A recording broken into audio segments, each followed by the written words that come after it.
Olá, o meu nome é Marcos Conte, eu sou diretor científico do Instituto de Treinamento, Ensino e Pesquisa, o ITEP, e professor do curso Como Ler Artigos Científicos.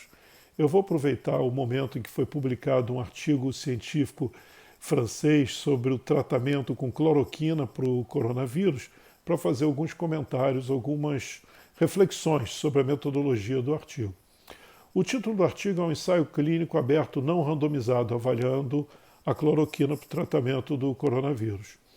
Nós temos 4 fases para ensaios clínicos. O primeiro está a fase, um ensaio clínico de fase 1, ele avalia apenas voluntários, ele não saudáveis, ele não tem grupo controle.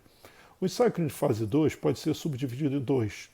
Fase 2A, em que você faz a prova de conceito. O que é isso? Você também não tem grupo controle. Por exemplo, você pega um paciente com tuberculose pulmonar, você, antes de começar qualquer tratamento, você experimenta, você dá para ele um novo tratamento nos 5 primeiros dias, nos 4 primeiros dias ou nos 3 primeiros dias, coleta o escarro dele e verifica a carga de micobactérias. Se houver redução na carga de micobactéria, você provou um conceito, provou que aquele medicamento ele tem eficácia na redução da carga de micobactéria no escarro daqueles pacientes. Em seguida, você começa o tratamento habitual. Uma vez feita essa prova, comprovado esse ponto, tendo chegado a essa conclusão, você pode, a partir daí, delinear um novo estudo, que seria um estudo de fase 2B, em que você vai ter um grupo controle. Um braço usando o novo medicamento e outro braço usando o medicamento habitual. Quem vai usar o medicamento habitual e quem vai usar o novo medicamento é decidido através de um sorteio. É distribuído ao acaso. A isso dá-se o nome de randomização. A randomização é a pedra angular dos ensaios clínicos de fase 2B e dos ensaios clínicos de fase 3. O ensaio clínico de fase 3 é um ensaio clínico de fase 2 mais ampliado, com um maior número de pessoas e com pessoas com condições mais semelhantes à do mundo real. Esse estudo não foi randomizado, o que já seria um problema. Mas mais do que isso, tem um outro problema, que é a inclusão no braço controle dos indivíduos que atendiam aos critérios de exclusão para tomar o remédio. Então, aqueles que teriam sido excluídos por não poderem usar o remédio, função de alergia ao medicamento, doenças, outras comorbidades, eles não foram excluídos do estudo, eles foram desviados para o grupo controle. Isso é um viés muito sério na seleção. Outro problema é o desfecho escolhido. Quando você avalia um tratamento para saber a eficácia de um medicamento, você vai selecionar endpoints ou desfechos. Os ideais são os clínicos, né? Cura, menor tempo de internação, melhor evolução e, de uma forma geral, mais de um desfecho primário e alguns secundários. Nesse caso, foi escolhido um só desfecho e um desfecho que não é clínico. Ele é o que nós chamamos de surrogate endpoint, um desfecho substituto, que pode ser usado sim, como é usado, por exemplo, na tuberculose. Trabalhos em camundongos, em cobaias, já mostraram que a conversão da cultura do escarro de positivo para negativo ao final da 8ª semana de tratamento de tuberculose está associada à cura do paciente. Os pacientes que convertem de positivo para negativo no final da 8ª semana de tratamento ficam curados. Eu não conheço nenhum estudo que mostre que a ausência de vírus no suave nasal ao final de 6 dias nos indivíduos com coronavírus se associa à cura. Então, na verdade, o que foi avaliado foi um endpoint substituto, um desfecho substituto. Nós não sabemos qual a associação disso com a evolução clínica. Esses pacientes ficam curados, esses pacientes melhoram, esses pacientes pioram, nós não sabemos. Uma outra coisa que, quando nós olhamos no ensaio clínico, nós temos que ver é a validade dos resultados. Visto a questão do delineamento, visto a questão dos objetivos, dos desfechos, vamos aos resultados. A primeira pergunta: o estudo foi randomizado? Nós já vimos que não. Pode ser até que haja um empecilho à randomização, porque existem estudos pré-clínicos sugerindo que a cloroquina seja eficaz no tratamento da infecção pelo coronavírus. Então, nesse caso, eu não sei se randomizar um grupo para usar o tratamento de suporte mais a cloroquina em comparação com um grupo usando só o tratamento de suporte, se não feriria o princípio ético da justiça. Mas eu não vou entrar nessa discussão, essa é uma discussão para os comitês de ética.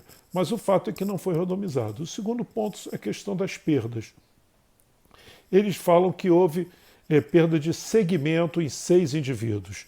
Acontece que os 6 indivíduos, não houve perda de segmento, simplesmente os 6 indivíduos tiveram 5 tiveram desfechos desfavoráveis e um tinha ausência de coronavírus no primeiro dia, no swab nasal. Não sei nem se era para ele ter sido incluído. O fato é que 5 indivíduos tiveram desfechos favoráveis. 3 foram para o CTI, um teve uma reação adversa e o outro, se eu não me engano, o outro morreu.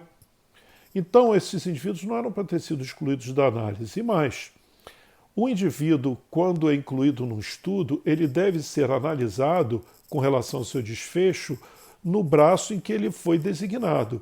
Então, se esses pacientes, esses indivíduos de pesquisa foram designados para o braço de estudo, para o braço de intervenção, eles teriam que ter sido teriam que ter tido seus desfechos avaliados nesse braço. É o que se chama análise por intenção de tratamento, que dá mais pragmatismo ao estudo. Um outro detalhe importante é que quando você avalia um novo medicamento, um novo fármaco ou uma intervenção, os 2 braços, o controle e o braço de intervenção, devem ter exatamente o mesmo tratamento, exceto pela intervenção. Nós não conseguimos verificar isso nesse estudo. Nós não conseguimos verificar o quão semelhante era o tratamento de suporte nos 2 braços. Então, pode ser que um braço evolua melhor ou pior em função de diferenças no tratamento não relacionadas à intervenção. Mais ainda, por ser um estudo aberto, ou seja, em que as pessoas que tratam os pacientes sabem qual paciente está tomando o novo medicamento e qual não está, sempre é possível que haja co-intervenções, mesmo que não intencionalmente, mesmo que inadvertidamente. Daí a importância de que os estudos sejam mascarados ou cegos. Por último, mas não menos importante, os grupos não parecem ser equivalentes. Então, eles são equivalentes do ponto de vista demográfico, embora até o grupo da intervenção seja um pouco mais velho.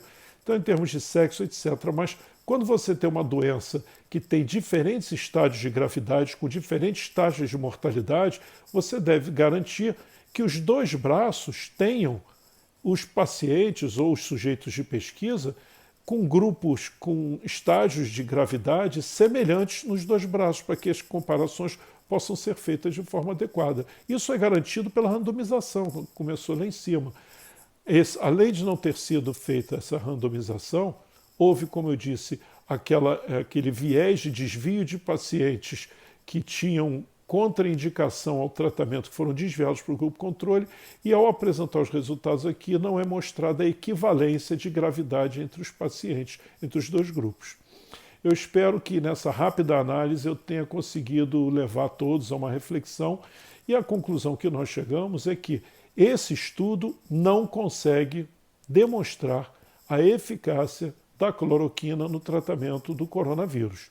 De forma alguma eu estou dizendo que a cloroquina não serve, que ela não é boa. O que eu estou dizendo é que este estudo não nos oferece subsídios, não nos oferece evidências científicas que nos façam ter tranquilidade para prescrevermos a cloroquina para ninguém. Até porque não são avaliados os efeitos adversos, as reações adversas. Não esquecendo que um remédio faz bem, mas também tem reações adversas. E nós não sabemos as reações adversas da cloroquina nos pacientes com coronavírus. Eu espero ter, de alguma forma, ajudado na reflexão e mostrado a importância da análise de um artigo científico utilizando ferramentas adequadas. Todo artigo científico deve ser lido de uma forma crítica para evitar que a gente acabe assumindo posturas e condutas inadequadas. Eu espero você em outros vídeos sobre metodologia de leitura de artigos científicos. Até lá!